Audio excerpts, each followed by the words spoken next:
Lord now retrieve me. I had it hard, but most of y'all won't believe me. Satan deceived me, almost led me to my doom. I didn't know the Lord knew me, fought for me in the war, but by the grace we survived. I had a monkey on my back that tried to eat me alive. Held my hatred inside and kept my anger disguised. Hid my shame in the cloak that the enemy devised. He covered my eyes and then distorted the truth. All the stuff I had grown up learning. I wasn't learning it consciously, but I was picking this stuff up, and I had all the tools to be a gang member. By the age of 17, I was an escaped felon running state to state starting gangs. Life in gangs, it's terribly wrong. It's a world of destruction, hatred. A lot of things I never thought I saw in life. I've experienced through gangs. A lot of bad stuff. Being in the streets brings death, jail time, drugs, everything. You could just go down the street like you're wearing the wrong color, get shot. I've seen people sell drugs to each other. I saw people tag on walls. I saw guys get jumped. My own brothers were in gangs. I was maybe 7 years old. My brother had me posing with red bandanas and weed. The way our children are treated by their parents, by adults, at times is just really heartbreaking. Our overall focus is fulfilling our part of the Great Commission by introducing inner city kids and their families to Jesus Christ.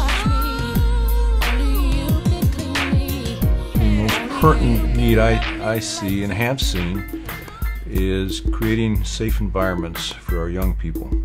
People used to run through and chased by the cops. We were kids, you know.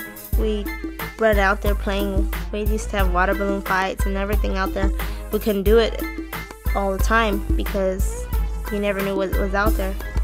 There's hundreds of gangs in this small city of Stockton, right? The only gang that didn't adhere to the police's peace treaty is the gang that resides in this area. So they're probably the worst in the city. They're known in the penitentiary. This is a very small city, and for them to have the type of reputation of gang activity that they have, and for them to be one of the worst neighborhoods, it's real serious out here. It's difficult sometimes for law enforcement to do a lot of intervention and prevention. And that's where we really have to rely on schools, nonprofits, and the faith community to step up and get involved. And that's certainly what Bob and the mission has done.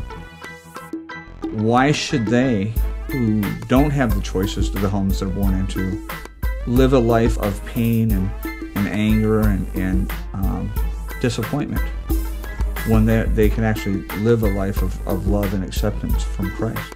They're worried about how mom's doing in jail, whether or not they're going to get food when they get home, what guy might be at home with mom when they get there, whether or not mom's going to be sober. I've known Bob probably before I got involved with gangs. I probably would have not been in the gangs, but you know, by the time I met him, it was already too late for him to do anything. Well, not too late, but that's how I was thinking. I was too deep into gangs, and that no one could change my mind. When you have poverty and kids aren't in school, they're more likely to get involved in gangs, get involved in drugs at a young age, to support addictions, and there's theft and other crimes. So it really starts with the needs of the younger folks. Maybe they come from divorced parents, maybe the parents have drugs, maybe they're in gangs, but they don't have a good sound place to go home to. You're not having a dad around, not doing stuff as a family. It's just so unfortunate. That's what I'm sure draws them to gangs. Where else are they going to go? What else do they have around here to do? It starts so young, and then it just escalates from there. It's real easy to get sucked in when you're hungry and you're starving. You don't have what the other kids have across the intersection. When you don't have love, when you don't receive that from your family, you intend to run and try to look for somewhere else. And when you're running and while you're trying to look for it, you get caught up. If they're not aware of options, of opportunities, we're never going to break that cycle of generational gangs or substance abuse. Young people certainly are our future, and we need to do the best we can for them. The kids don't have as much to grow up to, and Bob sat right in the middle of it and tackled the hardest part of it, right where the gangs are and all the tough kids are.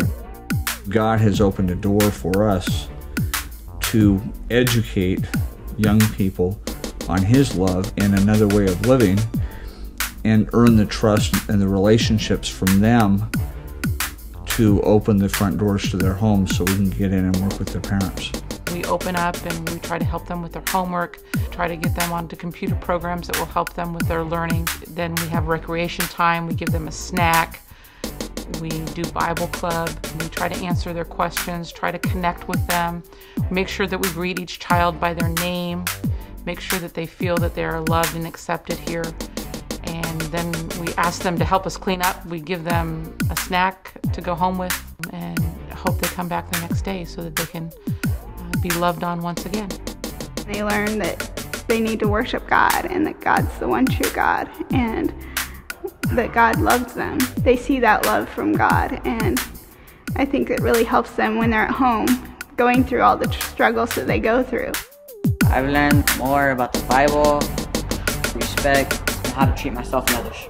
My choices are a lot smarter. Helps them think about what they do before they do stuff. Bob and Lisa always help us to work things out. It helps them improve their attitude. It's structured and they have rules and boundaries. You can learn about new things and you can have fun while doing it. I learned about God, the world, the stuff we learned. You know, I couldn't have got that from any other place. If something's like going on home, like, they ask you like what's wrong and stuff, are you okay? They tell us like what's bad and what's not bad. It helps you stay off the streets. When they're able to come to the Peniel Center, they're able to just like let go, be themselves as a kid. It's done a lot of good to a lot of people. All these kids have some place to go. They have somebody to encourage, because most of these kids don't have a father figure. Throughout every hard time in our life, they've been there. Whether we needed food, whether we needed clothes, school supplies, Christmas presents, everything. They've been a mom and a dad to us. When I paroled, I became homeless. And when I hit rock bottom, I didn't have nobody to run to. I was tired of it. I couldn't do it no more. I needed God's help, and Pastor Bob, he gave me to the Lord. I received the Lord through Bob. The mission is impacting the community on a direct approach, basically a frontal assault. People see something going on here, and this is a really rough neighborhood that he's in. When you're here and when it's going on, you're not worried about where you're at. You're in God's home.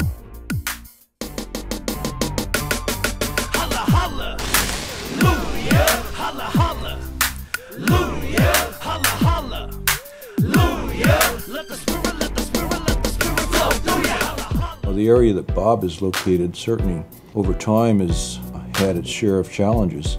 We have other challenged areas throughout the city. It's a blessing from the Lord that they have one Peniel Center service here in Stockton, but we definitely need more.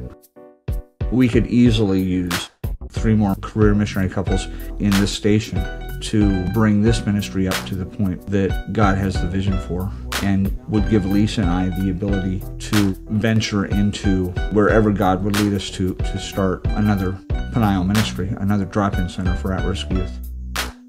Every night I thank the Lord that Pastor Bob and Sister Lisa was there. I'm a whole different person. The Lord has really blessed me with them.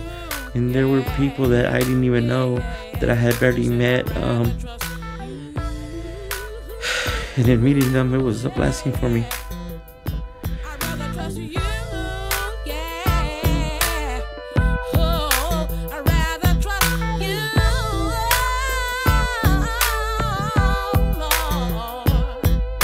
I'd rather trust you with all my heart, 'cause your love is so good I wouldn't know where to start, but I could sing. Kids are not able to be kids anymore. They're being lied to. They're being robbed from their childhood.